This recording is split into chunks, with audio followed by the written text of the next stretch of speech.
Always. One. Okay. Bismillahirrahmanirrahim. Okay, Bismillahirrahmanirrahim. Assalamualaikum and a very good morning to our speakers who are here live streaming with us today and to audience who are watching from the YouTube live stream. So welcome and thank you very much for joining us today at Psychosocial Support Training in conjunction with IUM Grand Mental Health Mind Program 2021. Introducing myself, my name is Ayan Safia, the MC for today's event. Before going further, let us recite Al-Fatiha and seek blessings from Allah subhanahu wa ta'ala on our program today.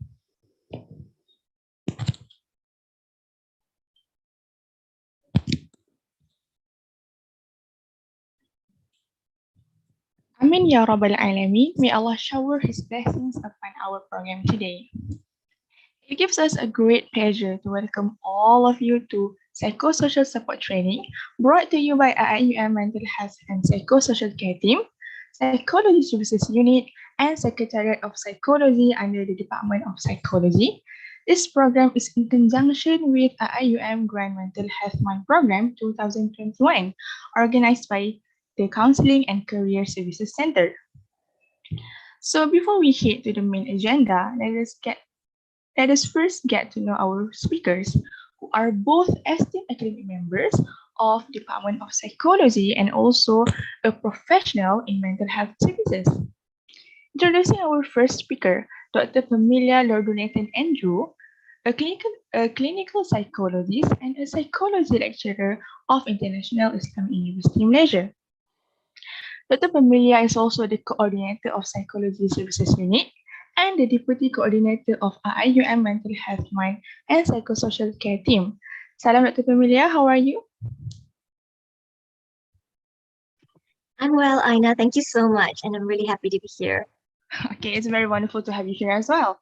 So next, our second guest speakers, Sister Noraini Alegria Suner. Okay, salam Sister Aini, how are you? I am good, Alhamdulillah, and thank you for giving us the opportunity to be here for today's webinar. Alhamdulillah. Okay, we cannot wait to listen to Sister Aini and also Dr. Pam. Okay. So Sister Aini is also a clinical psychologist and a psychology lecturer of International Islamic University Malaysia. She is a team member of Psychology Services Unit under the Department of Psychology and in charge of the clinical and assessment. So, without further ado, let us welcome Dr. Familia and Sister Aini to begin the training for psychosocial support skills. Please welcome.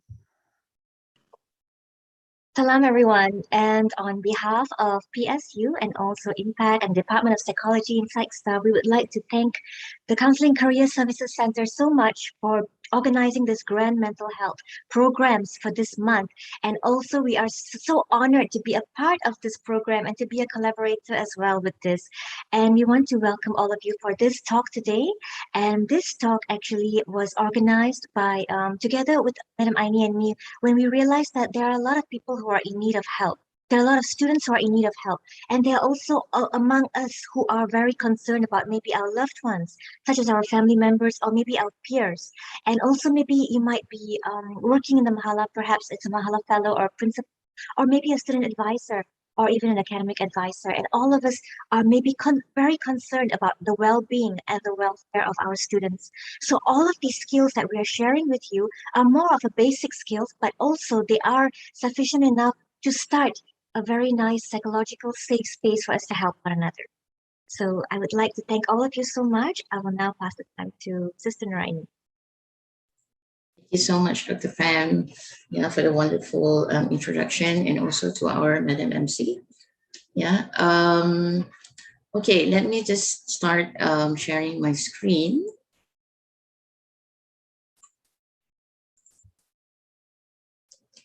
Okay, hope everyone can see that. Yes.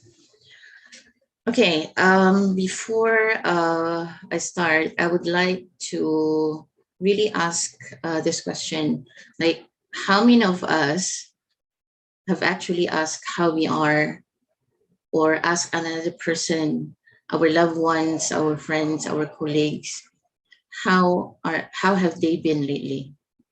Now, how many of us have done that? The questions such as, have you eaten today? how are things with you in the past few days? Because these questions are very, very important, because these are the core or the basic essentials of support. Okay. And when we talk about support, it leads us to the question of how do we actually give support? Right? And that would bring us to the action principles. The action principles of psychological first aid, or we call it PFA. Now, why am I actually talking about PFA? It's because this is the framework that we are going to use in our webinar, and we are going to highlight these 3 action principles, and hopefully it will give you some insight on, like, how is it that we can help other people by using all these 3 action principles. And you don't need to be, I would like to reiterate this, you do not necessarily have to be a professional to actually help another person or help another human being, because PFA itself, the very definition of PFA is, it is a humane supportive response. It is a humane supportive response that you give to another person or to another fellow human being that is in need of support or in need of care. Now, when we talk about all this, we are going to go through some of the skills that might help you in becoming a better listener, for example, or become a better supporter to your friends and your loved ones and to other people that you care about. Now we will start with look, and I would like to pass back the floor to Dr. Camelia to elaborate further on what exactly do we look for.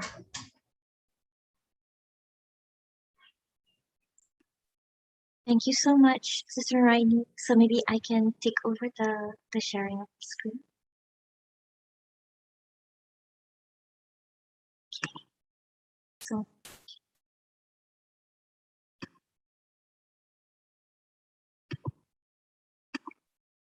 all right, so when we think about look, the first part of this PFA, which is actually one of our frameworks that we're looking at, because PFA, psychological first aid, is something that we would normally look at in the point of perhaps, for example, when people are going through a natural disaster or any kind of other events that are very detrimental, But then when we look at it as from this point of view, it can also be adopted or adapted into a mental health framework, whereby we are using this to help govern how we approach the people who are in need of help. So look is the first L. We have the 3 L. So look is the first L, and this L is very important because it really talks about us being very aware of the common signs, red flags, and symptoms that we can see in those who are around us. Because that definitely be the precursor, whether we're going to help this person. Is it going to be, what exactly do they need right now? How do I help this person? And do they need help? And what kind of help do they need? So a lot of students or even our loved ones, they're going through all kinds of things. As you can see here, like, there's stress, there's anxiety, there's all kinds of different symptoms that they might be going through. And we may not see it apparently, on the outside, but a lot of these symptoms are usually manifested in their behavior. For example, when you talk to them and then they say that, I cannot sleep, I have this pain in my head, it's so painful, I have migraine, I have headache, and every day they start to say those symptoms. That is one red flag to look out for. It may not always be just physiological. A lot of it could be psychosomatic, which means it's psychological, but it's manifesting out in a physical form of symptoms. And then it can also be missing deadlines. They might be missing a lot of assignment deadlines. They might be missing a lot of very simple deadlines to be met, or even being absent from class, or they might not actually remember that they even have a meeting. This is not to excuse their behavior, but rather it is more of a very good sign for us to know that let me just do a little bit of a check on what exactly is going on with them. It's something like to raise a little bit of a question to us. There is another part here that is called fatigue. Now, for this part that is called fatigue, this one is more where you can see that they just woke up, and they look tired already. When they're going through the day, even before reaching midday, they say that I'm so tired. I just want to go back to bed and sleep. So I don't know why I feel so tired. I don't know why I'm having these symptoms. Or maybe are you one of them who are feeling this? It could be us also. Sometimes who might feel this kind of symptoms. Do you feel like it's so difficult to shut down at night? When I talk to my clients sometimes, they wouldn't normally tell me all these things. They would tell me the main issue that they're facing. I'm having this issue, I just broke up. I'm having this issue, I feel afraid of the future. My parents are going through this or anything like that. But they wouldn't say that I have difficulty sleeping. When we start to slowly probe on this, then we know that this is really affecting their functioning. And it looks like we need to help them to get more help. They might also feel this daytime dizziness or this lack of stamina. They cannot go through back-to-back classes anymore. They used to be able to, or maybe you feel that way, that, all of a sudden, I don't feel the same as before. The drive, the motivation, I feel like I'm questioning, why am I here? So usually what we saw just now in the previous slide, that's actually the tip of the iceberg. We can see like procrastination. We can see like people saying to us that I just can't write, miss. I'm so sorry. I just cannot think. Or I'm so angry.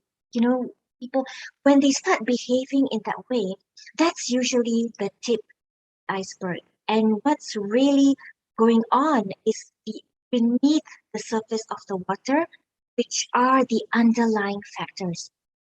These underlying factors you can obtain and find out and identify after you slowly probe them about what they're going through.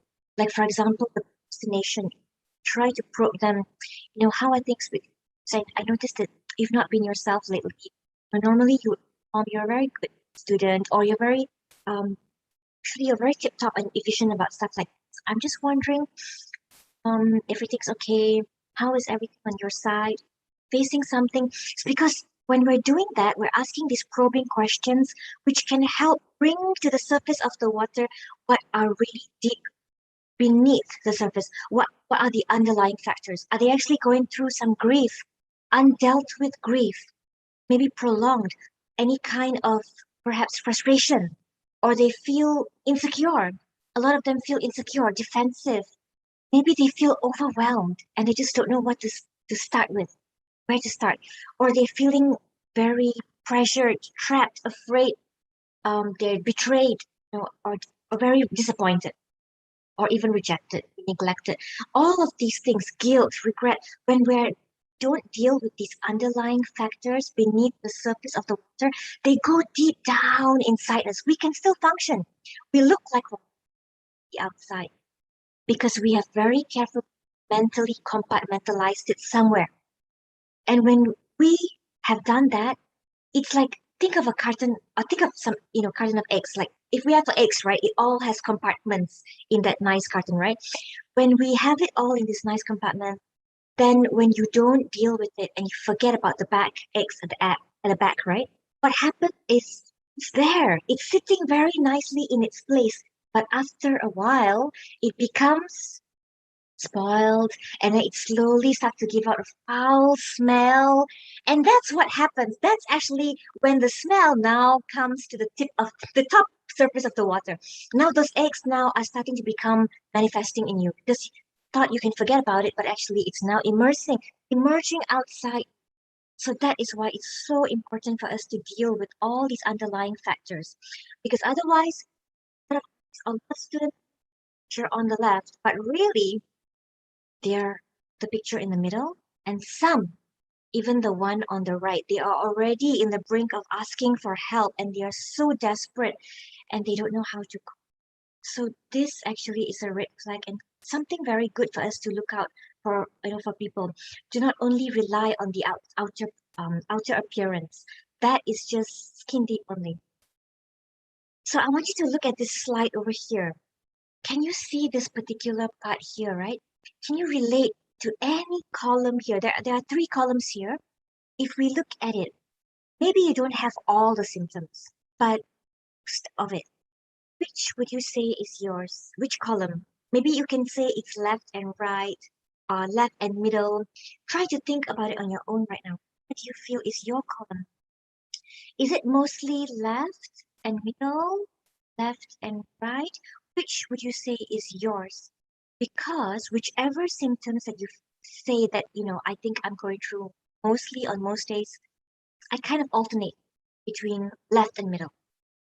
When you feel that way, there is a possibility that you might be having some overwhelming emotions and feelings, which if we don't deal with it, it's possible that it can go and progress further and further into something more serious. And I'm going to show you the next slide. And just a little bit of disclaimer for you. If you feel like, I'm definitely the left one. Okay, now when I show you the next slide, it doesn't mean that, oh, I have this, because a lot of times we need to see several other things. So I'm going to show you the next slide. Okay, that's what I was trying to say to you. It doesn't mean that you have depression right now. It doesn't mean that you have anxiety. If you chose mostly the middle column, if you chose mostly the right column, it doesn't mean immediately I have panic. Because we look at different things as psychologists. We will look at the severity, we look at the frequency. How frequent are you having it? Is it once a week? Is it only once a day? But after 2 weeks you don't have it anymore? Or is it like the duration is 5 or 6 hours a day, or maybe every waking hour? And is it affecting your functioning that you can't really function in your in your studies? You can't function in your job, and you feel, or you're watching your loved ones and you can see that they're not functioning like their usual self.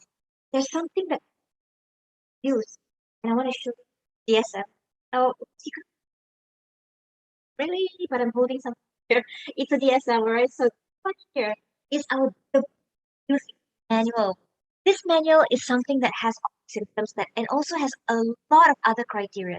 So remember, those of you who like to do these online tests, remember that those are not actual diagnostic tools. Those are probably screening tools, what you're looking at, I'm guessing, or maybe those are just more of a checklist for you to see what you're going through. But to really get a proper diagnosis, it would be really advisable for you to go to the proper channel, like to go to a psychiatrist, psychologist, and really also seek help from a counselor as well, to really try to find out what would you say is your impression of right now. What you say is, am I going through at the moment? So that would be good for you to see. So this is how we can slowly move into providing some help to our loved ones. So now I'm going to pass the time to let Sister Nuraini to continue. Right. Thank you so much, Dr. Pamela, for the wonderful explanation on what to look for. Okay. So after that, we have seen these are actually signs and symptoms that we need to look for. And moving forward from that, after that we have seen what are the signs and what are the symptoms that they might be going through at that particular moment, then the next step would be listen. Now, I know we have heard this word so many times. We have learned how important it is, but sometimes it is such an overused word that you take, sometimes, I'm going to use the word sometimes we take it for granted. Because when we ask ourselves, do we truly listen to the other person that is talking to us? Yes, you nod, you say, you say, okay, continue, go on. But then actually, do we really understand what they're trying to say? Because mostly what they're saying has meaning behind it. Okay, as you can see what Dr. Pamela has shown you, mostly people would show things that are on top of the iceberg, but not necessarily deep down or underneath. Okay. And it's not only about nodding, it's not only about saying verbal affirmations or anything like that. It's also about allowing the other person to feel that she or he is safe to be who she really is, or who he really is. Like, be vulnerable in a sense that she is free to express whatever that is she is going through or he is going through at that particular moment. Because this would bring us to something that I call heart-centered listening. Now, HCL, or heart-centered listening, has also principles which we will look at further. Now, why is it actually called heart-centered listening? Because, as you can see there, I have highlighted the words in red. I want you to really focus on that. So it's allowing yourself to see the essential humanity in others and accept as they are. Now, it is very easy to say, but not really to. So it's easier said than done, actually. Now, we always say that, okay, you can tell me whatever that you've been hesitant to tell me, but then again, people are still afraid or hesitant to say because of they're afraid that they might feel judged when they tell you. Okay, so that's the core of heart-centered listening. It's allowing other people to feel safe, to be vulnerable, and allowing them to express whatever that is not easy for them to share. Okay, because we are human beings first before we are anything else. Okay, so it is also about allowing yourself, to listen to the messages, that are given to you, that are being expressed by the other person, and behind or beneath those literal words, it might carry different meanings, or it might carry meanings. I will talk about this. I'll give an example later. What do I mean by beneath those words, there are actually meanings attached to it. All right. So these are the principles of heart-centered listening. So you have, of course, heart. Now, when you talk about heart, then it has something to do with love as well. So the abbreviations for this particular heart-centered listening is L, O, V, and E. So let's start with L. Now, of course, we start by listening. As I mentioned earlier on, it's not only about how you really trying to understand what the other person is saying. Listening is actually multitasking. Why do I say multitasking? Is because you not only that you have to be really focused and pay attention. So that's why I use the word attentive and focus, to really pay attention to the words that are being expressed, right? And not only that, you after listening to what they're saying, you need to pay attention to the words that they're using.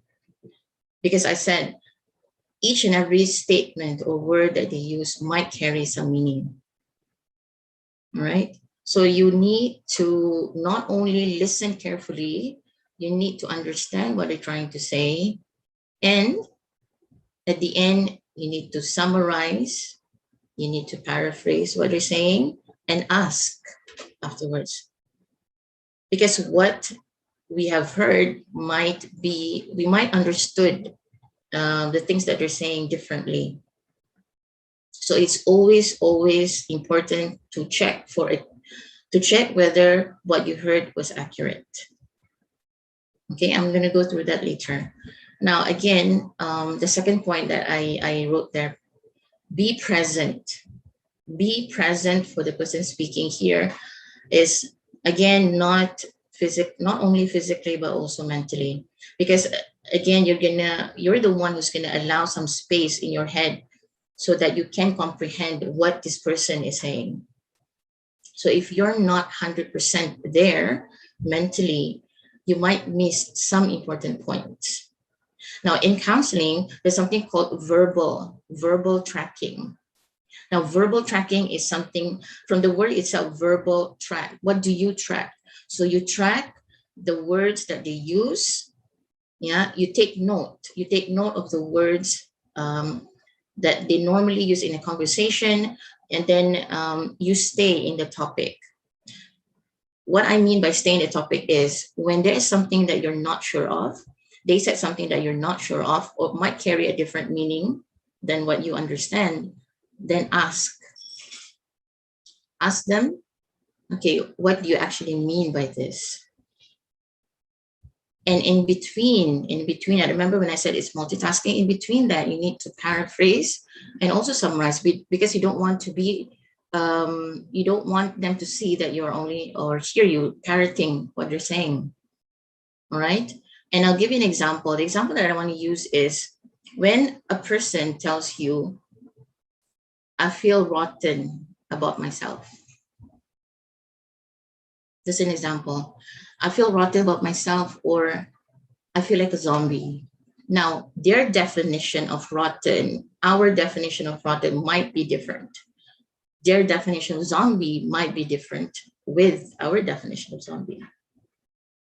Okay, so we need to clarify those words, those important, because those are the highlights of that particular statement. Because sometimes people are more comfortable in expressing in metaphors, right, or analogies. So you need to uncover that. You need to know what is behind. Remember when I said that there might be something behind those literal words that they use. So that is some of the things that we need to pay attention to. So not only listen with your ear, listen with your eyes, and also listen with your heart. Okay. Moving on. O stands for observe. So what do you observe? Take note of the tone, the tonality, the emotions that are coming up whenever they speak about something that they're going through. Their body language, there might be a shift of posture when they say things. At first, they might be hesitant in a way that it manifests in their nonverbal gestures. But once they feel safe with you and they feel that, okay, I can really trust this person, or I won't feel being judged by this person, then the body language changes. The body language changes, they become more open, or in expressing, whatever that they have been, hesitating to talk about. So under observe, look at the tonality, the tone, the inflection, the way that they say things. Because saying that, like, if you ask a person, how have you been lately? And then they would answer like, oh, I'm fine, rather than I'm really fine. There's a different tone in it, and it's a different emotion that is there at that particular moment. And even in terms of the body language, like I mentioned earlier on, there could be a shift of posture once they feel that it's okay to express things that they have been they have been keeping inside. All right. And then moving on, V is what I mentioned just now. Check for accuracy.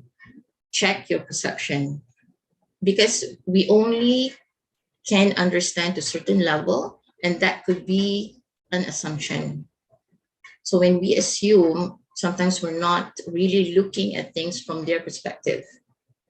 We're looking from our perspective. So it's always check. So I'll give an example. So when a person says, okay, I feel rotten about myself, then that is the point, or that is the part where you ask, can you tell me more about when you say the word rotten?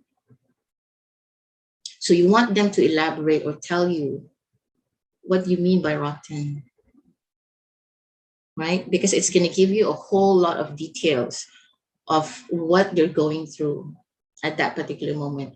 Or even the word zombie that I used just now. It's going to give you all the information that you need to really understand or really try to to see it from their perspective. So you need to clarify. I hear you say, it's something like this. I hear you say this. When you say rotten just now, did you mean this? Right? You said this. So clarify the meanings of the words and the phrases that they use. Right? And of course, yeah, this is one of the most, I think, one of the most important aspect in terms of giving support. Empathy, again, we have used this a lot. That do that it makes us question: do we really know what it means by empathy? So I put there, appreciate their position. Now, what it means, what does it mean by appreciate their position? It again, when I say that, okay, they might be understanding things differently than yours. So that is what we need to give when we listen. We appreciate the fact that they are feeling vulnerable. We appreciate the fact that they are willing to share. We appreciate the fact that they trust us with the things that they've been, holding, inside, or not being able to express. So we appreciate that position. We appreciate the fact that they show emotions when they talk about it. We appreciate the fact that it's okay. Yeah, it's okay for them to feel vulnerable or to feel this overwhelming emotions. And of course, when we allow that, that is the meaning of appreciating, their position, or really understanding how is it affecting them. And by that, we support. Yeah, we support them in, because the feeling of being fully heard is very impactful. I mean, they could know, they can really detect, they can really sense whether you are actually listening or not. Being able to quote, for example, or to use the words that they have used before, it shows that you pay attention. So I'll give, coming back to the first thing the question that I asked earlier on. Have you actually asked someone, like, okay, how they have been? Have someone told you something, and then you remembered, and then you ask them, okay, I remembered you telling me this. I remember that you were feeling overwhelmed for the last 2 days. How are things going on right now? So remembering very, very small details is something that is very impactful and very powerful. And I would leave, this particular section about empathy, to so that Dr. Pamela can actually elaborate more on the different types of empathy. Over to you, Dipper. Thank you so much, Madam Raini. I think that was very insightful and definitely something that we all need to know as well. So right now, I'm going to just allow me to share my screen. Okay. So empathy is something so special. We hear about it a lot. It's very different from sympathy. So sympathy is, I feel so sorry for you. You're going through such a really difficult time. And then after that, we come out from that. Empathy is where I remember I listening to this doctor speaking, and this doctor said it in a very interesting way. He said that it's like opening the door to their heart, and now you enter their world. You go into that door and you enter their world with you and their heart, and you really try to see what it looks like in there from their lens. You can see what it feels like in them, to be in their shoes. And then once you are empathizing with them and talking to them and helping them, You then step out of the door, step out of their room or the door to their heart and their worldview, and then you close back the door. So that is important, especially when you are in that helping line.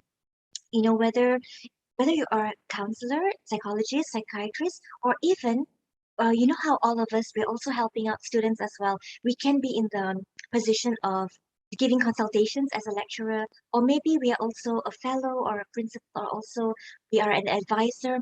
So all of these, sometimes we might find ourselves that we're in a position where we're doing a little bit of a consultation regarding emotion.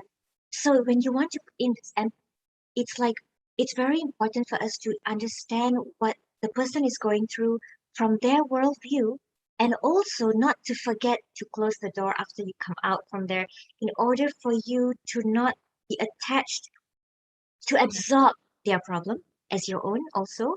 Like I remember hearing whenever I saying this words, I like it when she said to me this as well. Like, we do not rob our clients, of their problems. I think that's a very important statement. We do not rob it from, even though we're so concerned about our loved ones. It can be your sibling, it can be your parents, it can be your significant, family members. We do not rob them of their problems with the good intention to help them. We help them. We do not absorb it as our, we empower them and give them the tools and the skills to do. Because it's so easy for us, to, when you care so much for someone, you really want to take it into your hands and help them, But sometimes it is more helpful to empower them. Let me introduce you to this wonderful founder of this. He came up with this therapy technique called person-centered therapy, and his name is Carl Rogers. So he says that, but it's very comforting and very nice when someone really hears you without being judgmental. They don't put a judgment on you. If you want to watch his sessions, you can even see it on YouTube. I like to see how he empathizes and listens non-judgmentally to the clients.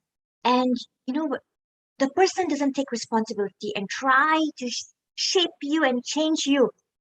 It's just they are there being present with you, being to listen, to be open to what you are saying to them without any judgment. When you can give someone that safe psychological space, they will feel heard and they will be able to re-perceive their world, and you will actually facilitate personal growth in them. So that is a very nice approach, and I just want to share with you a little bit of basic skills about it, which is very understandable, very, very nice, and also very applicable for us, all of us actually, to use even in our daily lives when we communicate with people around us. So it goes like this. This is called the person-centered approach. You really focus on the person and it's not about us, it's about that person. So the first condition is congruence. So when we're talking to the person, the client, the student, our family members, or anyone, or even students who are listening when you are talking to your friends. So you can be genuine, you can be sincere, you can be really transparent, you know. You A very simple way, a simple tip for you on how to be genuine when you want to communicate something and you feel like, I'm concerned, can I actually communicate it? How do I say it? There's a very simple tip, it's called like the I message. Just to share with you some simple tips about that. I message is when you say, I feel dot dot dot, when dot dot dot, because dot dot dot. So this is some simple framework that you can use also. I feel kind of sad when you said that to me the other day, because I also feel kind of vulnerable right now. I'm also going through a lot. So that's a very sincere way.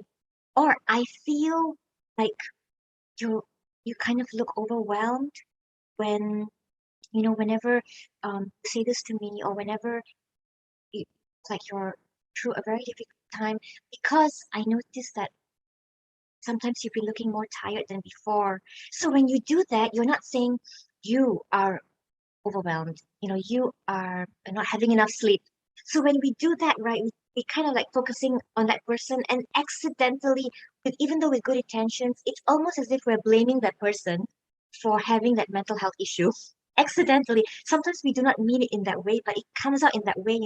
But when we say in this way, I feel, when you're going through this, or when you do that, it looks like it might be actually taking a toll on you because I can see that happening and I really care for you. When you say it in that very caring, confrontational way, it's so nice and it makes a person feel so loved and nice, right? Okay, the other condition is called unconditional positive regard.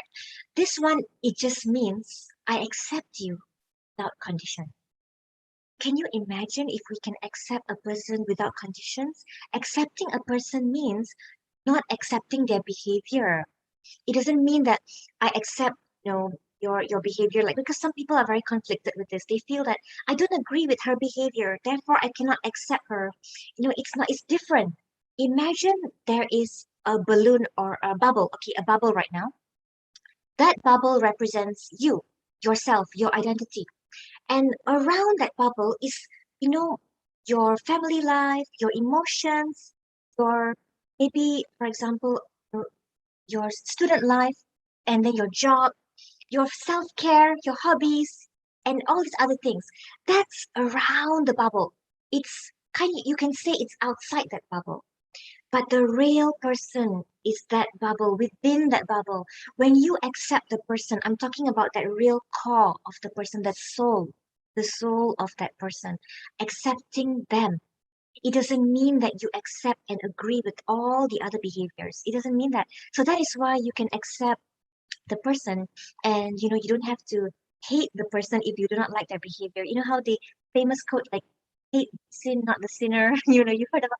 So it just means, accept the person they are, but doesn't mean that you agree with their behavior. The moment you can do that, you have actually non-judgmentally given them that unconditional accept and care and respect, and now they feel safe to open up to you. And now it's like you are in this very good position to be an instrument and agent of change to help them.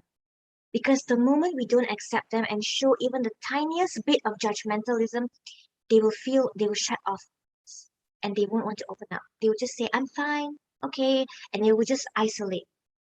But sometimes the isolation comes also maybe because they're not ready. So if you are trying to open up to your loved one and help them and they do not want to reach out to you, sometimes it could be they're not ready.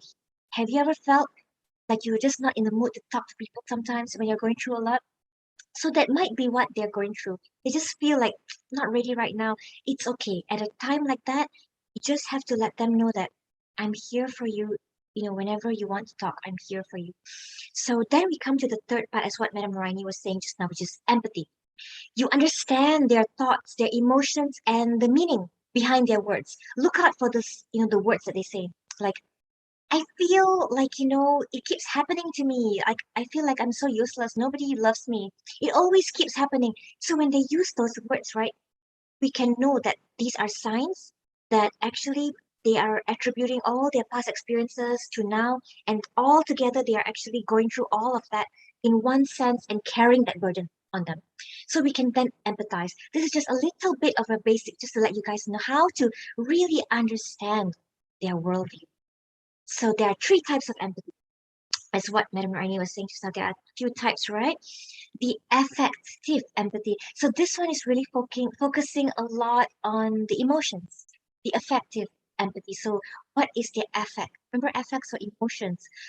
This is when you can really connect and respond and really understand what are their emotions. You can really understand and read their emotions suitably, appropriately, and when you can really, I remember going to a shelter home once, and this lady is actually a caregiver. She's the main person there for women who are single moms. I don't know if you know this shelter home in KL. So I went there, and she herself is a single mom. So she was, she went through a difficult time in her life, and she knew how hard people might be going through when they are in that position. So she wanted to open a shelter home, and she did. And she housed so many women who are, maybe going through difficult times, single moms, divorced or neglected, abandoned, and they are pregnant and they're actually raising their kids on it. And I remember one part where I still can remember till today, after 10 years even, there was one lady that just entered the home. She was a new resident. And then she just looked at her and they didn't even say anything. They just looked at each other's eyes and they just hugged. Well, this was pre-corona, okay. So anyway, they just looked at each other and they just spoke through their eyes and through their heart, and they just hugged, and it was so beautiful the way that you can see the unspoken messages happening, that I feel you, and I see you, I can see what you're going through, and just hugged like that. That's like effective empathy, when you can respond to another person's emotions just by looking at them. Have you ever looked at someone like that before, and are you okay? I remember one of my friends, this is many years ago. I was missing my family so much, and I think my friend just looked at me and just said, "Ma'am, are you okay?" And I said, "Yeah, I'm fine, I'm fine." And then suddenly she said, "It looks like he sad, or you're missing someone very much." I don't know. She just pressed the right button or what, and there was a waterfall. So when you know what button to press, sometimes, right, trial and error, sometimes you can just, suddenly tap into that part where they feel you just saw me, and they feel like, and they just can express what they're feeling. And that is the effective empathy. And it's just, you don't even have to say much. Just by being present and seeing them, they already feel comforted that you saw my pain, you saw what I'm going through. I remember another person telling me this, when I did quite some time back, like, it must be so tiring for you going through that, and doing all these things. Must be so tiring. And I think that also made me feel so comforted just to hear those words, that someone sees what I'm going through. Sometimes you don't even have to provide the solution. It's just to be present, to show them that I see you. Then the next empathy is somatic empathy. You can feel what the other person is feeling. This one is more psychosomatic for this as well. You can kind of look out for certain symptoms, like you can see in their eyes also, like they haven't had enough sleep and they're really tired. You can also see and notice that they don't look like themselves anymore. You can notice different kinds of things. You kind of feel what the other person is feeling somatically, and you can sense different kinds of things and sensations that they're going through. And this is based on your perception of that. And then cognitive empathy is very interesting. This one is a more at a cognitive level. You can understand. Okay, I can see what made you respond in that way. I think I can see what is actually, your perception of this. Why exactly you are feeling this way towards that person. I think I can see, and I can understand that you're kind of like feeling upset with that person because you are looking at it from this point of view. So this is the very, you can say, I would say this is the intellectual empathy kind of a thing. Like you're already looking at it from their dimension. You're from a mental cognitive kind of a point of view, cognitively, you're looking at the scenario from their opinion and perception, cognitive perception. So it's not about the emotions now, it's their point of view. It's basically their point of view. And it's really nice sometimes to have somebody do that, to see from your lens what you're going through. So acceptance, what I was sharing with you just now, is something very important and can go a long way. So once you've got the empathy in place, got the acceptance in place, now what do you do? Okay, I'm ready. I got my gear. I got my toolkit with me. I've packed my empathy in my bag. I've packed my acceptance. I'm ready to go forward now to help this student or this loved one. Okay, how do we start now? These are some things that we can do. We can start with some very nice open-ended questions, because it's kind of hard to just suddenly say, "Tell me your problem. Come on, tell me, tell me." So sometimes they might feel very odd and like, "Hey, but this is like too confrontational," and they might feel like, "I don't feel like talking right now." You can start with something simple, like, "Have you had your lunch?" This is something kind of nice, because whenever someone hasn't had their lunch, sometimes that's a very good indicator. They're overwhelmed, they're busy, they're also maybe not in the mood, to do that. Just to share with you also, and Madam Royani knows this as well about me as well. If I'm really, really busy and overwhelmed, it's like it really takes a toll a little bit on our appetite. For me, at least I can share with you. So I don't know if you can relate to that. Sometimes you feel like, "Oh, I just gotta finish this first. I just gotta do this first. I just gotta don't have the appetite yet to eat." So what we need to do right now is look out for these signs, and then social support is really goes a long way. So then you'll have somebody like a very good friend, like Madam Rainey saying to me, Just already saying to me like, Pam, eat first, Pam, and then we can do together. Something like that. Hearing stuff like that is so sweet, nice. You can do that with your check up on each other. How are you? Just wanted to know that let you know I'm thinking of you. And have you eaten yet? It's so nice to receive that kind of a reminder sometimes. Sometimes, you see, what are some of your concerns at the moment? You can also you can ask that as well. If let's say you're in a position where you're meeting a student, or maybe you are meeting your loved one, and you can say, how have you been? How are things with you? Sometimes when I ask someone, how are they? How is your health? I can see in their face that they're actually not okay. But maybe that's the timing, the situation we're in, there are people there or something. It's like they're crying out to tell me something, but I can see like, oh no, I think later I have to ask again in another timing, because it looks like maybe the surrounding is not conducive yet. She's keeping something. I can see that. You can see that, in their eyes. You can see that. You can kind of see that. What are some of the things you find favorable? Okay, this one is what you can ask your colleagues, perhaps. Like if you're, okay, a staff right now, you can ask your colleagues that, what are some of the things you like? There are a lot of staff having burnout as well. So this is something we can help each other. What are some of the things that make you feel stressed here, honestly, dissatisfied? Maybe we can share, we can find a way what works for me and I can help you, that kind of a thing. Or you can ask your student or your loved one, how was your day today?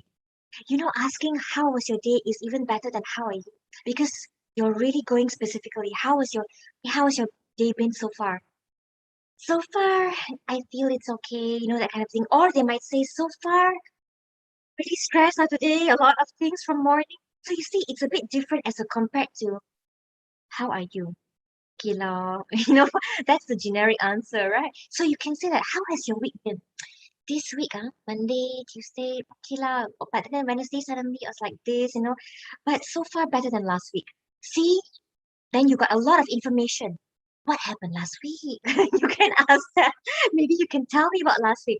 Okay, how do you wish, our company, our organization, our institution, our faculty, our department, our mahala, how do you feel we can help you?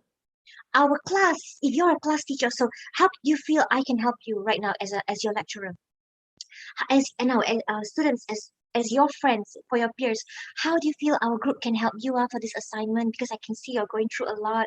You just recovered from COVID, or you're helping your family with this.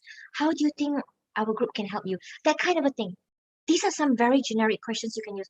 Would you like to share with me some of the things you're facing at the moment? So once they share with you, okay, you have asked the right questions now. Now they're going to tell you something. So we need to respond. But how? Because some people tell me, I asked already, then I don't know what to say next. Okay, that's normal. It's normal not to know what to say next. A simple rule of thumb is reflect to them what you've heard, that you've heard them, not only what is being said. Don't just paraphrase what is being said, but also reflect the feelings that you can notice in them. What are they experiencing when they're sharing their story with you? You can say that, I noticed when you're sharing just now, you mentioned the word stress quite a lot more of times. I feel stressed, lah, fed up, lah, frazzled, lah. Actually, it looks like these are actually signs of overwhelm and burnout, probably. And I feel that might be some of the things that you're feeling right now. They might say, maybe, I don't know, what is burnout? Then you can say, okay, there are several levels. So, if you're feeling stress, that's usually level 2. Level 1 is the honeymoon. Honeymoon phase is like, I'm fine. I'm not stressed. I'm totally okay. Everything's fine. Everything's beautiful.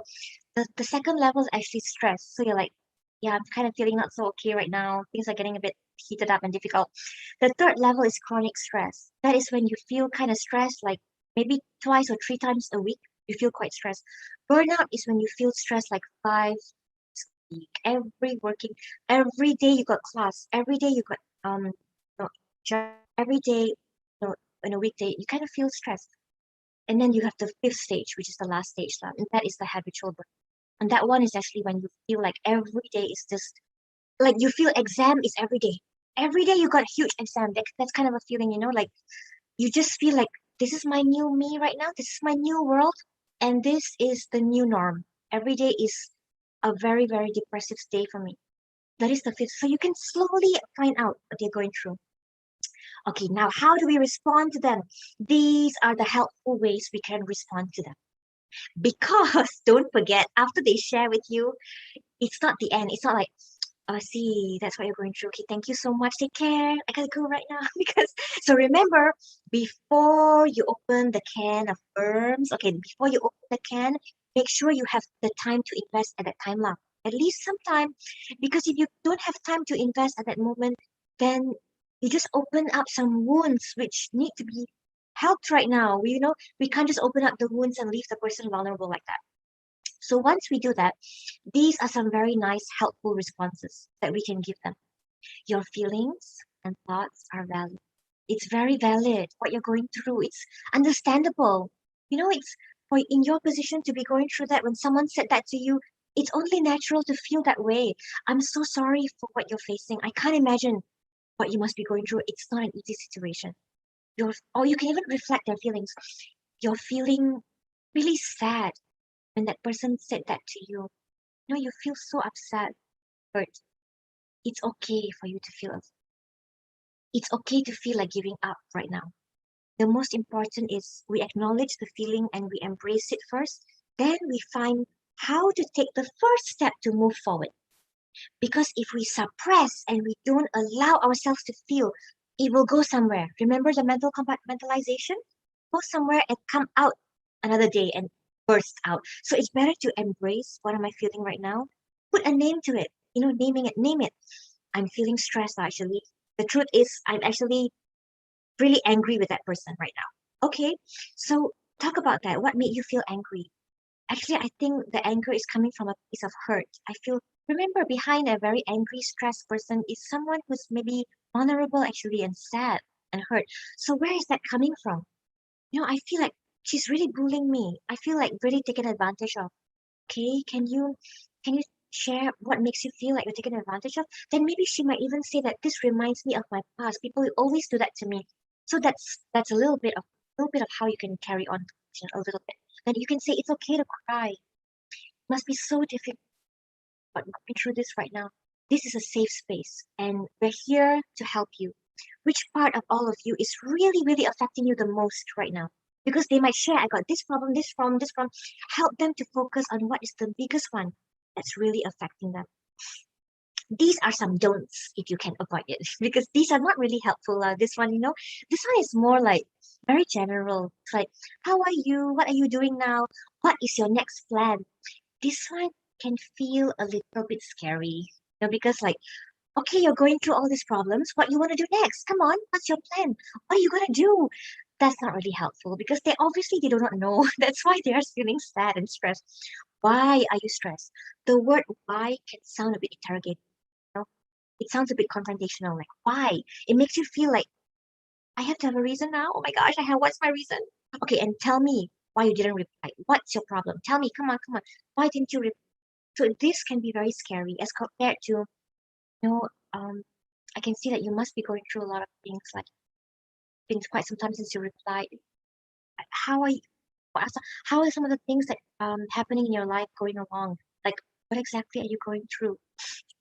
Can I ask you something, all of you? If you can actually, those of you who are watching, if you can whip out your phones, and it's a safe space once again. Okay, this is anonymous. If I can ask you to actually type in menti.com, if you can bring out your phones right now, and you can scan the QR, right?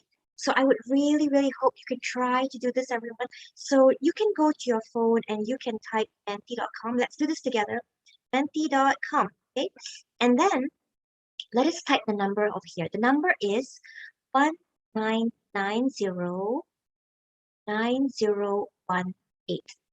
So you can type 19909018. And if you can type what are some of the the things that you are facing. Okay, so let's try it out and see. 19909018. Okay, type what are some of the things that you feel very, very concerned about right now. What do you think? Submit it. So as you do that, I am now going to share with you. Just give me a moment. Okay. Okay, everyone. So I see someone has put here. All right. Anybody else want to share? So you can go. If you saw the QR code just now, all right, you can scan it, or you can just type menti.com and use the code 19909018. So those of you who are watching, okay, my health. Thank you so much for sharing that. I really appreciate that. Okay. Health is another concern right now, definitely. Graduation, yes. My results at the end of the semester, yes, definitely. These are some things that we're going through. My deadlines, especially my report, submission, experimental subject. That is so adorable. Okay, yes, okay, that is some, find out what is making me feel concerned about that. Is it because I have that together with other things as well? Is that the crunch that I'm facing? What is causing me to feel concerned about that? Try to ask yourself right now, like, okay, assignments. What about the assignment is making you feel concerned? When we do that and we break it down, right? Go backwards. This is called a fan concept. When you go backwards in that way, you are slowly, exploring yourself. Like, why? What exactly this, is scaring me actually? I think I'm afraid I might make a fool out of myself. I'm afraid I cannot meet the deadline. My mental health, my assignments, to stay motivated, my well-being, yes. Losing my motivation to do anything at all, any work. I'm concerned I'm not able to complete what I'm supposed to finish in a very. Okay, so ask yourself, if I don't complete, what would happen? Well, yeah, I would get very low results and everything. So, your studies is a very good part, important for you. So, what exactly do you feel might be a blocker to stop you from completing right now? Is it because of the time limit? So you said limited time.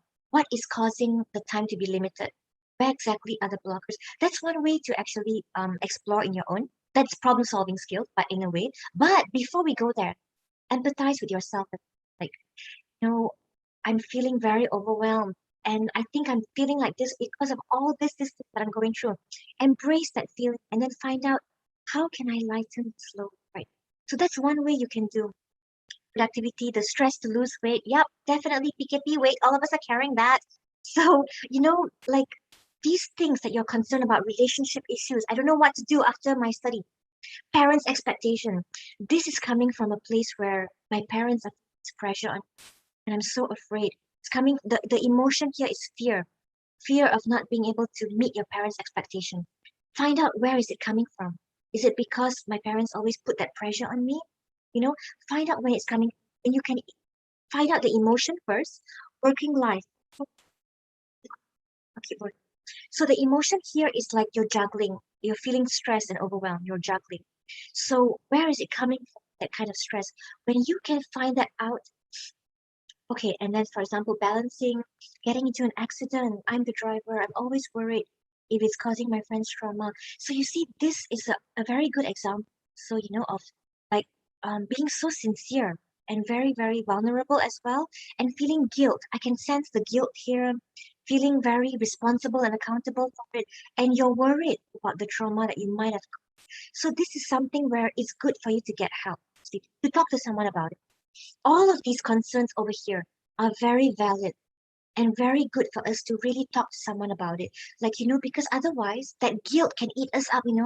Every day you feel guilty and you cannot function. So it's really good to slowly talk to someone about it and explore that guilt a bit more. What exactly are you going through? How exactly can we do? Being overwhelmed, too many things, going on. Yeah, that's definitely true. So I'm gonna now come back slowly to our slide. If we have time, come back here, yeah? So let me come back to our slide. I really appreciate you sharing. That was really wonderful. Thank you so much. So coming back to this, if you are going through a lot right now and you just don't know what to do, and if you are helping somebody, like a student, or if you are helping or even you want to help yourself, the very, very most immediate thing, the SOS, immediate thing that you can do before getting further help is to breathe. We take this for granted sometimes. How do we breathe, everyone? So we breathe. Sometimes we accidentally forget how to breathe, When you breathe in, when you inhale, do your tummy go outwards or inwards? Ideally, it should go outwards when you inhale. It's like a balloon. The balloon over here. Okay. Let's hope I still know how to blow the balloon. Okay, so when you are inhaling, oh my gosh, okay. Okay, that was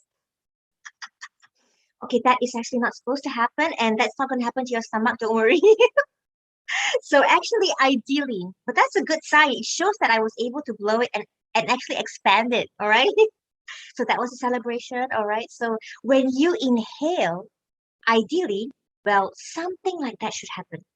It should expand. Your stomach should expand, not burst, but expand. So everyone, can I ask you to put your hands on your tummy real quick right now? Let's take a deep breath. When you inhale, your tummy should expand and go forward because that is how you get oxygen to go to other parts of your body. That is going to help to really, really calm you down. But not yet, not yet. Hasn't finished yet. When you inhale, now don't be in a hurry to exhale. Hold for at least, so inhale for about 5 counts. Now hold for about 5 counts. If you can do that, everyone, now slowly exhale it out for about 5 counts. So inhale, okay? Now hold and slowly exhale. Okay, ideally, it's good if you do it a bit slower. I'm just doing it a little bit like this because if it's your first time, you might find it a bit hard. Slowly as you can do it for 5 counts. 5 counts to inhale, 5 counts to hold, 5 counts to exhale. That is a very nice way to really calm you down. Just focus on your breathing. That is a very nice SOS tip. Okay, so now I'm going to come to the final part of the L, the 3 Ls, which is called link.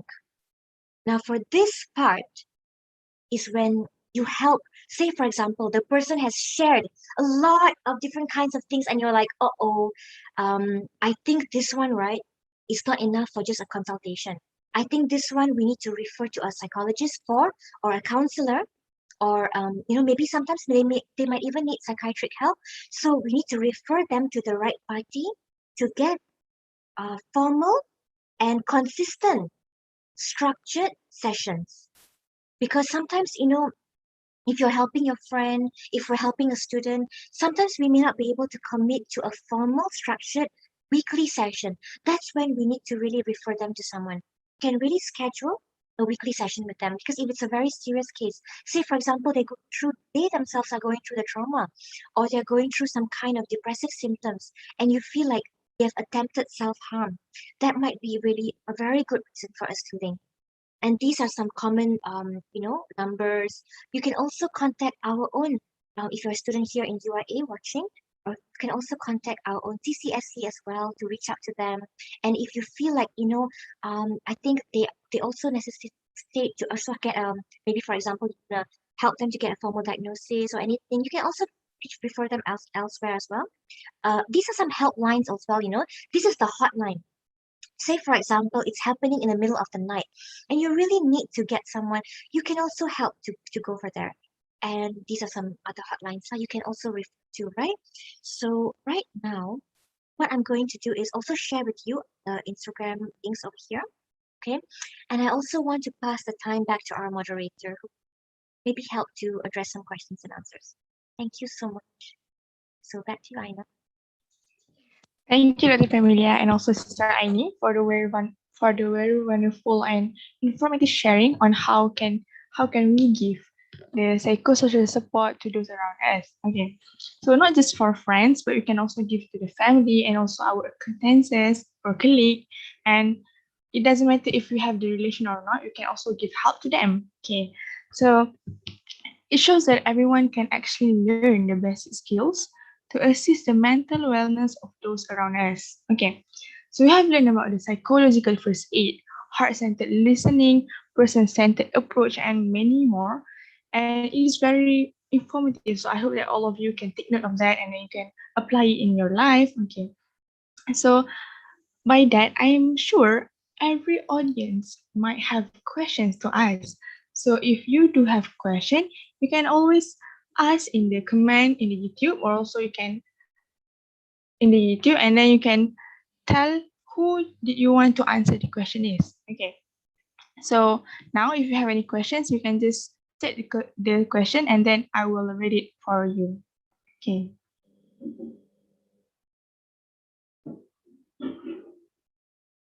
Let us check.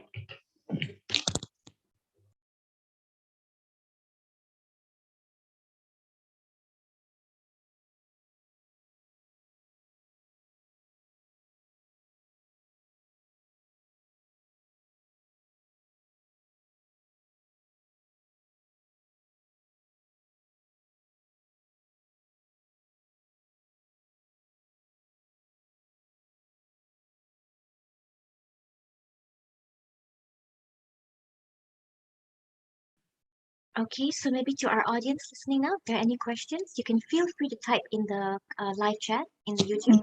Is there any questions so far, Aina?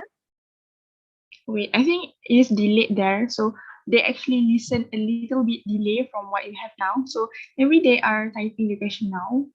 So so I think you can wait for someone to ask. Okay.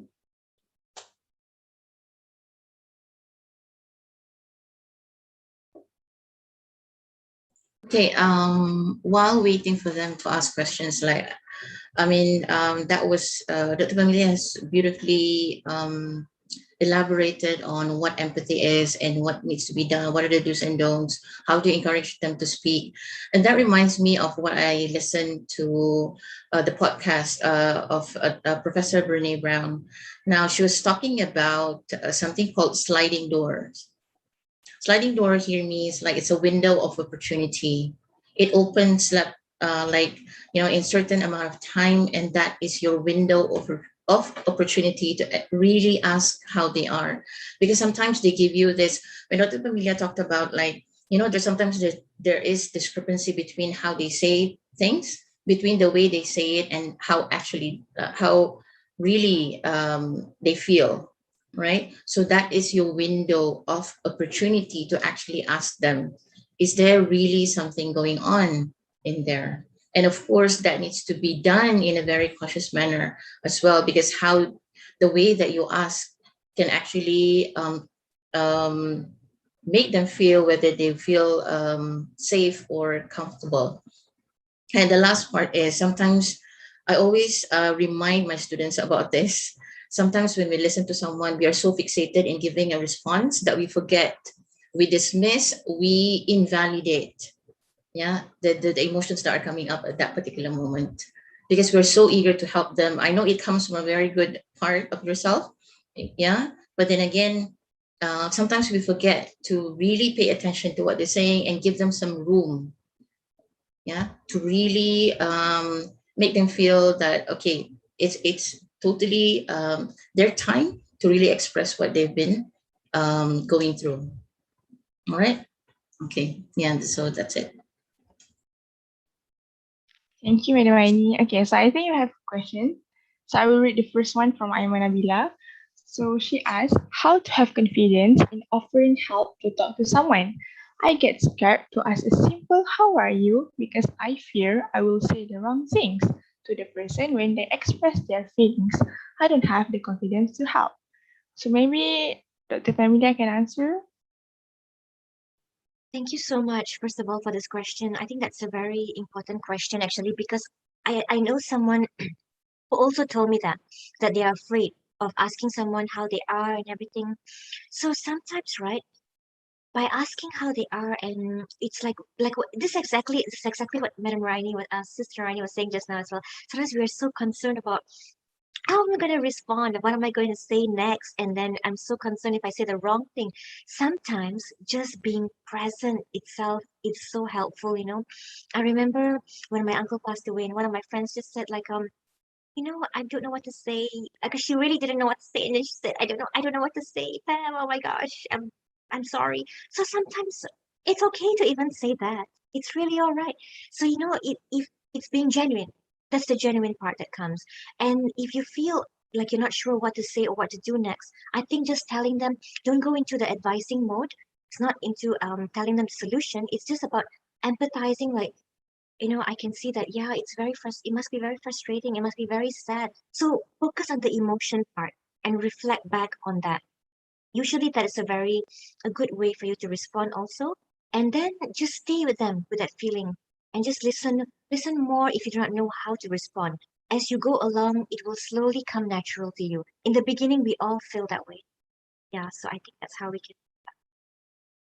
I would like to add to what Dr. Pam has mentioned. This is a very good question, Ayman, Nabila, because remember when I said that we are human beings first before anything else?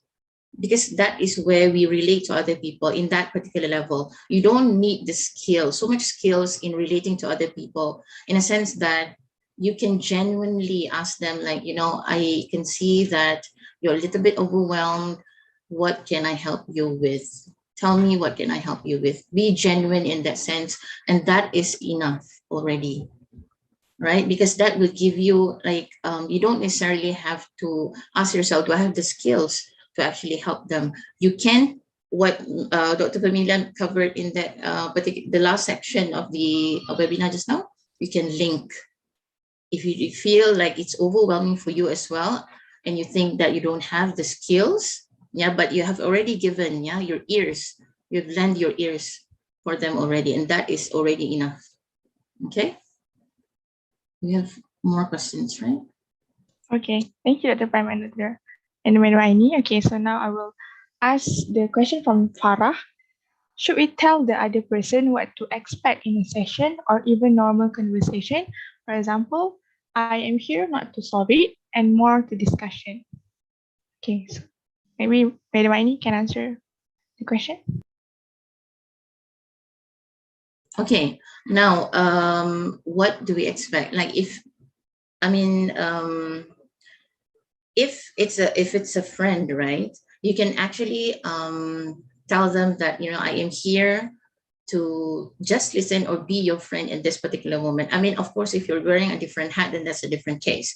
But then, can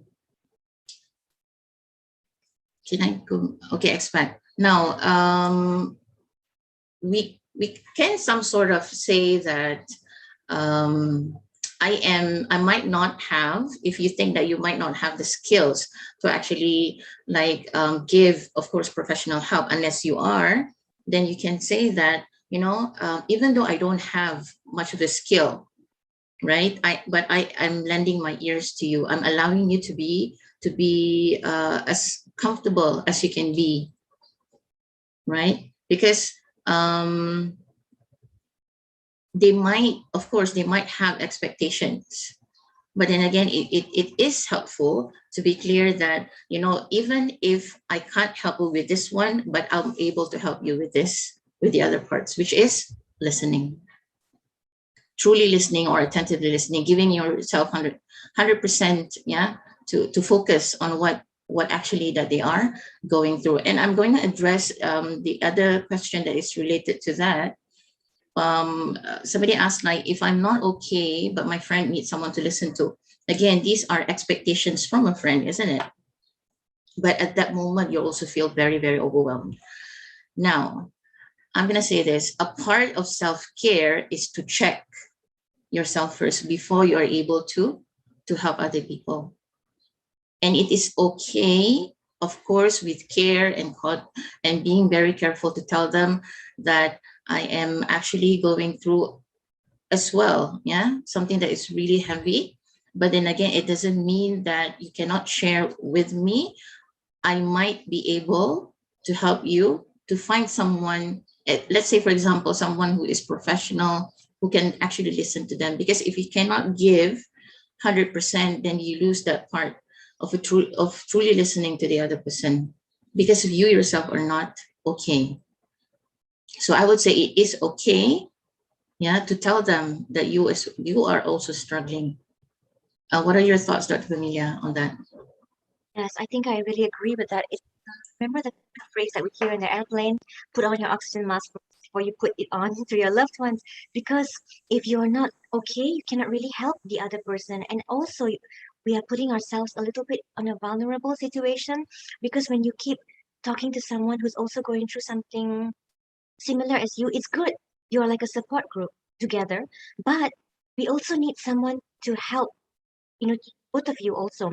So maybe both of you also can seek for help as well, while also empowering and, listening to each other. Because in every support group, there's usually like a facilitator, and there's a reason for that. Because, it helps to really kind of like bring the whole dynamics together and everything. So in your situation, when you talk to a friend, it's very good actually to share with a friend.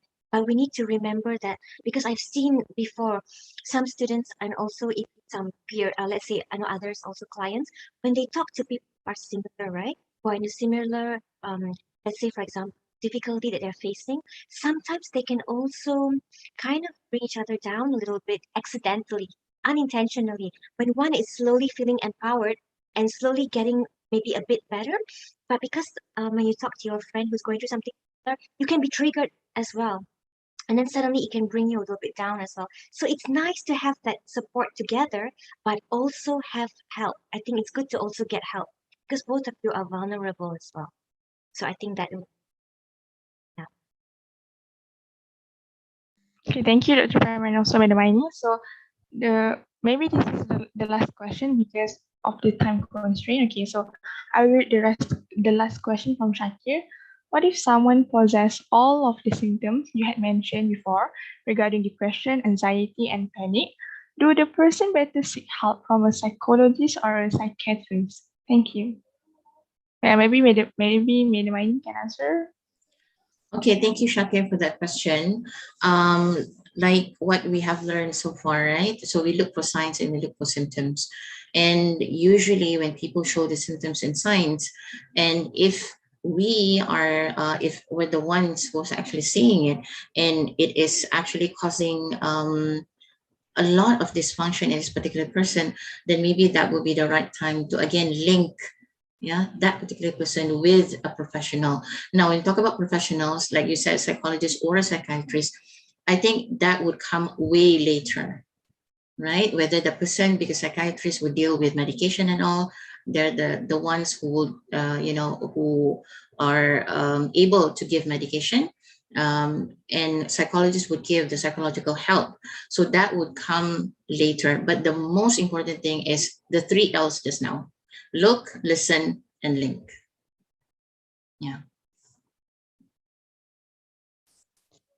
Okay, thank you, Madam Aini. Do Dr. Pamela want to add anything or Oh, is okay. enough? Maybe I can share as well. So I think, yeah, I think that's very important because that they have come to us. So now we need to know what to do immediately first. So look, and then we listen first because if we link immediately, then we're linking them in a very, unstable state. So we listen first, then only we link. And then when we link them, depending on their symptoms, if their symptoms are very severe, they have already maybe they look highly unstable and they're not, and you sense that. I think for this it looks like it's quite dangerous for them or to others. I think might need to actually refer them to, if you refer them to a KKM, actually to a hospital, normally the it will be through a referral and then they will go through a psychiatrist first, then they will refer to a psychologist as well to work together. Usually it'll be like that. If you refer them to any other place, which is a clinic, another center, psychological center, then they'll have a psychologist there and you can refer.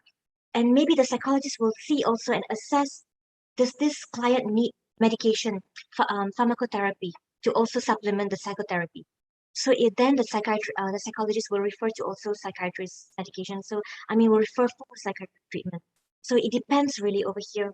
Are planning to refer to also. If you go to government, usually it'll be in that way.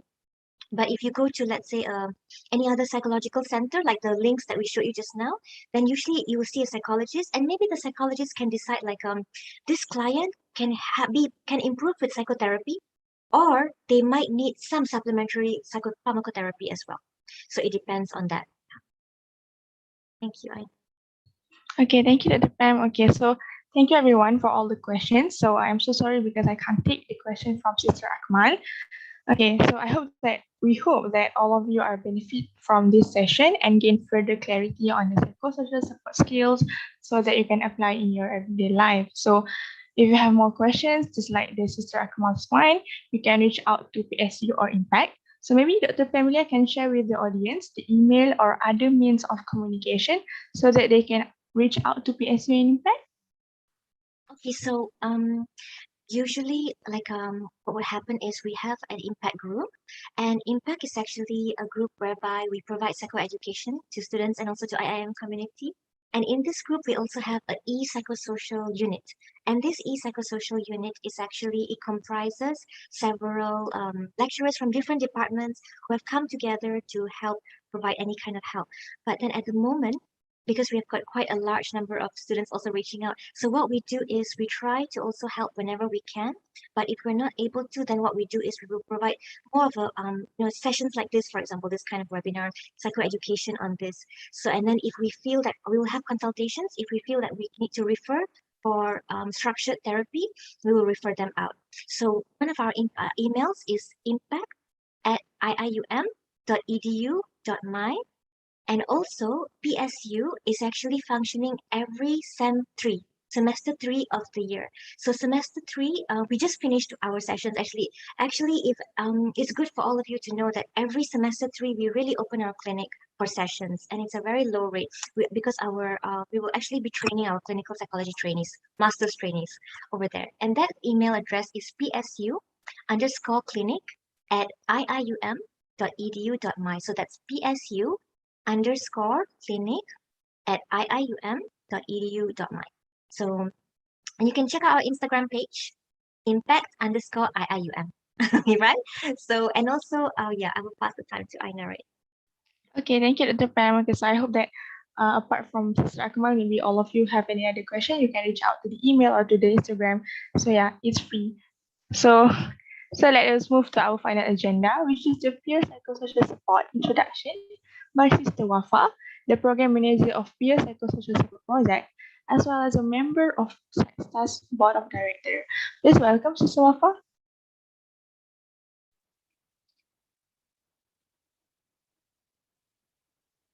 Thank you, Master of Ceremony, Sister Aina. Am I audible? Yes. All right, okay. First of all, I would like to express my undivided gratitude towards everybody for attending this program. It is truly an honor to be here with all of you today, listening to very insightful sharing from Dr. Pamilia and as well as Madam Aini earlier on. Really gives me a better understanding and a clearer perspective on psychosocial support as a whole. So, I am Wafa Walid, the Program Manager of Peer Psychosocial Project of IIUM. Peer Project is an initiative by Secretariat of Psychology in collaboration with IRKHSSS, PSU, and as well as Impact. I know how important it is to be standing here with my fellow colleagues, hand in hand to help those in need. So, without further ado, let's get started with what we are and why we do what we're doing. To those of you who aren't living under the rock, which I assume is all of you, I am confident that you are all well aware of the spark in suicide cases that's been happening in our country ever since the pandemic was first announced, which was last year. If not, then at least most of you guys would have noticed or witnessed a change of in a behavior or a deterioration, if you may, from your loved ones, from your close one, whether it can be your friends or even family members who are living under the same roof with you. So you may notice that they are getting more quiet, less social, and overall, I can say that they are feeling down and not in their best state. Well, basically, that is why we are here. Peer is here. We are here to help you to understand their issue, to help them to overcome their battles. It might sound like, wow, really to overcome their battles? The word battles here, I mean, is their struggle to express themselves better, to lift up some of their burdens by talking to one of our volunteers. This pandemic has evidently pushed many of us into new chapter of life, which we are actually never ready for. So everybody has now got their own stories that were handed to with little to no tools were given to them. So we are here not only to give you the tools, but we are also help to sharpen your tools to soldier you through your battles. So what we do is we stand by our word.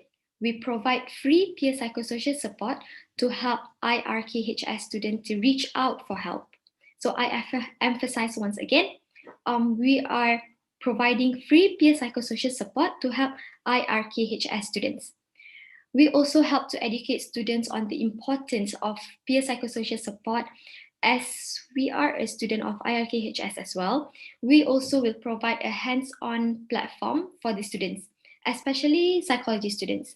So those who are watching right now, you may follow our social media account, Peer Support IIUM, on Instagram as well as Twitter. So as of now, we only have those two social media accounts. So I believe some of you might wonder, how does peer psychosocial works overall, right? So in this beginning of the semester, I would say we are still in the beginning of the semester, which is we are currently in a week 3. Peer Project is currently ensuring all of our volunteers undergo all the training session as per requested of our advisor to ensure that our volunteers are ready and well equipped before they are conducting the session with those who reach out to peers. So basically, what is the procedure to have a session with Peer Project volunteers, right? Firstly, when we announce on our social media, we are open for registration. You can find the link on our Instagram bio to the registration form. So once you have registered, our volunteer will contact you to set a session, to a peer session with you based on both the volunteer as well as the client availability. So before starting the session, the student must fill 2 forms, consent form as well as the DAS form. So the DAS form here is to check whether you will be sent to have a session with peer support or you will be sent to PSU or Impact.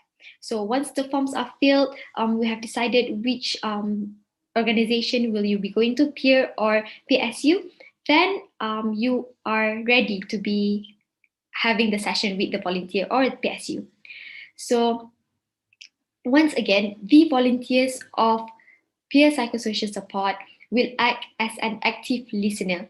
They won't judge or even disclose any information or anything that is shared during the session. It will be merely between the volunteer and as well as the client. So keep in mind that no one will know what is happening during the session between the client and the volunteer. So just the two of you guys would know. All right. Also, that keep in mind, our session will only be limited to 20 minutes per session and only one session per week. You may have the session multiple times until you feel better, and it will be only available until week 11. So by week 11, you have to have the final session with the volunteer. So once again, the session will be based on the availability of the volunteer as well as the client. So when will be peer project starting? Peer project will be starting next week. We will be open registration for World Mental Health Week on Monday and Wednesday. Also, our registration will be open in early week 5 for the session after World Mental Health Week. So once again, don't forget to follow our social media account to keep you guys updated. We're also sharing information. So to those who are having someone like living under the same roof with you guys, having problem, doesn't know how to reach out, you have no idea on how to be a good listener, on our social media platform you can find insightful sharing prepared by our media team to prepare you guys to be an active listener overall. So aligned with our motto, I would like to remind everyone that everyone has a story to tell, but not everyone has someone to talk to. So Peer Project will ensure that those who reach out to us will be listened to attentively. Even as a human being, we never know, by only listening and paying attention to those who are struggling to express themselves would help them in many, many ways.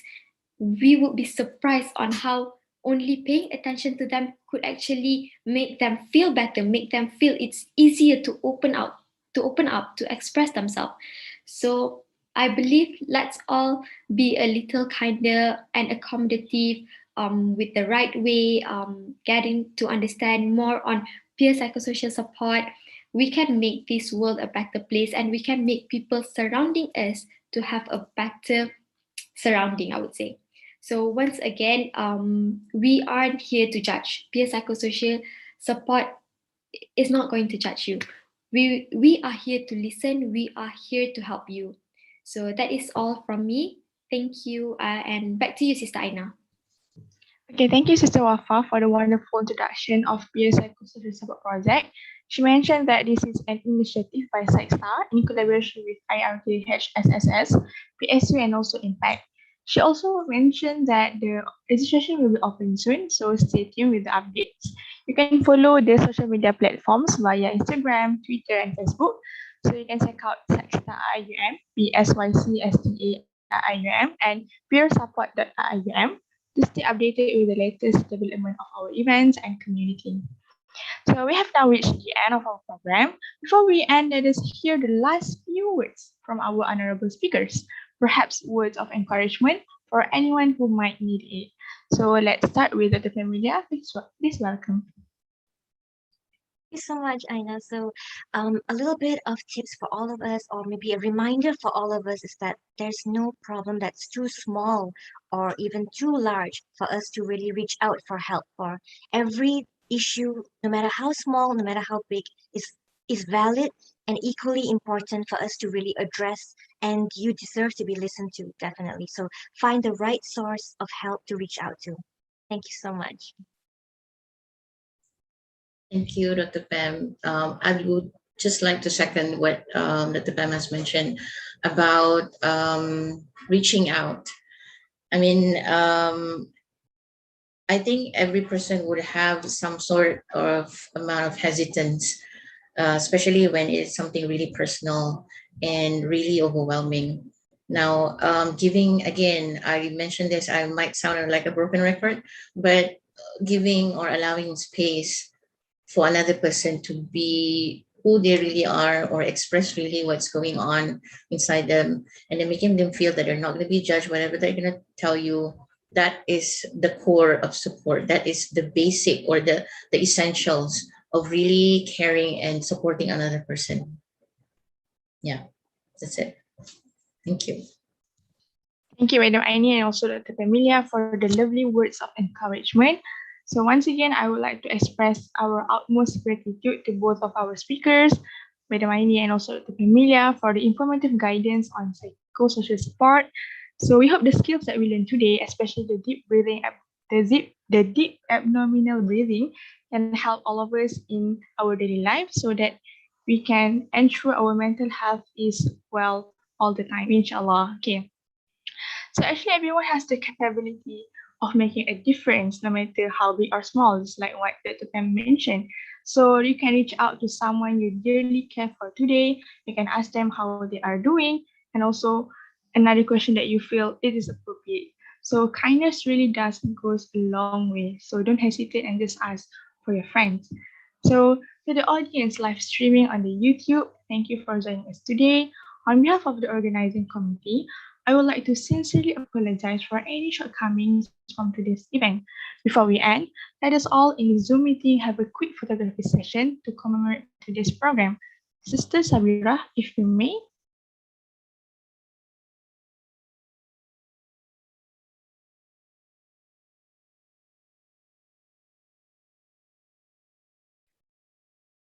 Are you okay there? Sorry, can you repeat? Oh yes, we are. I want you to take the photograph for this session. Can you? Can. Sorry.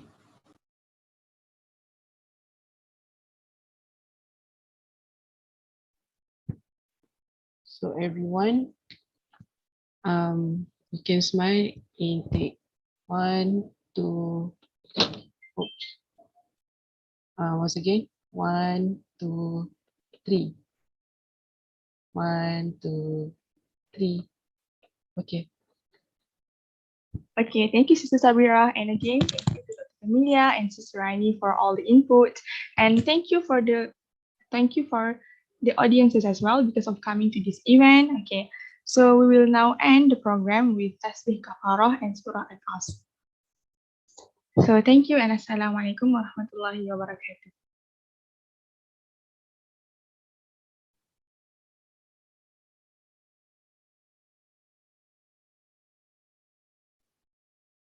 I would like to also thank CCSC very, very much for collaborating with us and for organizing Grand Mental Health Program. I really appreciate that. And a big thanks to Psychosocial who's been doing a great job in organizing this together with us. And thank you to Madam Rainey as well.